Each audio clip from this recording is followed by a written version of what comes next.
खलीज उर्दू के नाज़रीन अस्सलाम वालेकुम। जैसे अफसानों में बयान होता है, जादुई, पुरअसरार, रोमानवी, तारीखी मुक़ामात, बिल्कुल वैसी ही करिश्माती गाँव गुरैफा है जो दुबई और हट्टा के दरमियान सड़क के साथ शारजा में अलमैरम के इलाके से 2 किलोमीटर जनूब मगरिब में वाक़े है। इस गांव में एक जैसे मकानात की 2 कतारें और सड़क के आखिर में एक मस्जिद देखने को मिलती है। 20 साल कबल इसके साबका रिहायशियों जिनका ताल्लुक अलकतबी कबीले से है, इस गांव को छोड़कर वो चले गए और उसे वीरान कर दिया। रिहायशियों ने 1999 में यहाँ से तब हिजरत की जब हुकूमत ने इन्हें करीबी इलाके में नए मकानात फराहम किए थे। हुकूमत ने इन लोगों को पुराने मकानात हटाने के लिए मुआवजा भी दिया था।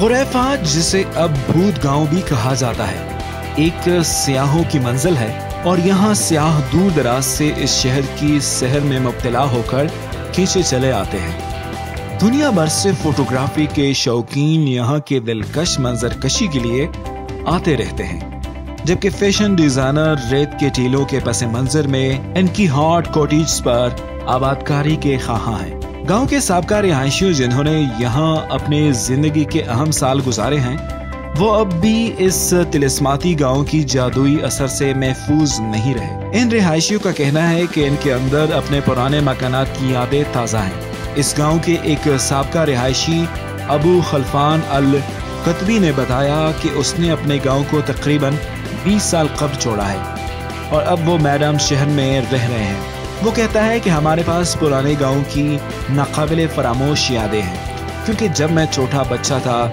तो मैं वहाँ अपने ख़ानदान के साथ रहता था।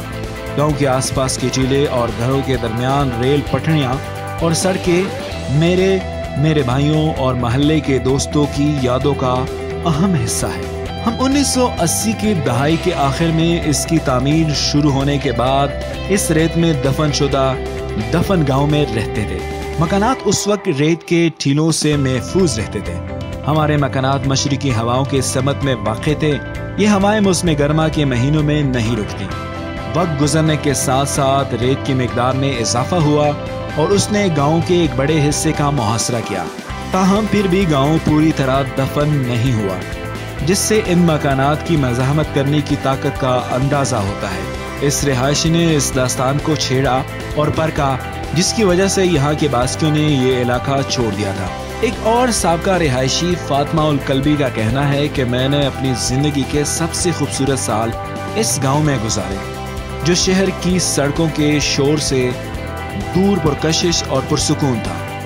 हवाओं की वजह से अक्सर ऐसा होता था कि गांव के स्कूलों की तरफ जाने वाली सड़कें रेत में धंस जाती थी और तलबा के लिए क्लासेस में जाना मुश्किल हो जाता था। अगरचे हुकूमत ने हमसे अच्छा किया और हमारे लिए तमाम सहूलियात के साथ नए मकानात तामीर किए और हम वहाँ मुंतकिल भी हो गए, लेकिन हम अब भी अपने पुराने गांव का रुख करते हैं, जो अब सियाहती मुकाम बन चुका है। मकान की दीवारें हमारी निशानियां हैं।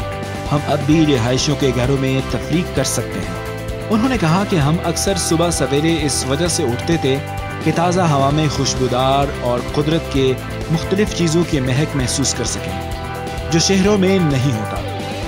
गांव के मर्द रेत के टीले के ऊपर जमा होते थे, जो घरों में काम करने वाली खवातीन की खिदमत करते थे, खाने पीने और साथ में दुआ करके घर चले जाते थे। इस गांव के साबका रिहायशी मोहम्मद ने बताया कि मैंने अपना बचपन गांव में ही गुजारा था और वहां मेरी शादी हो गई थी।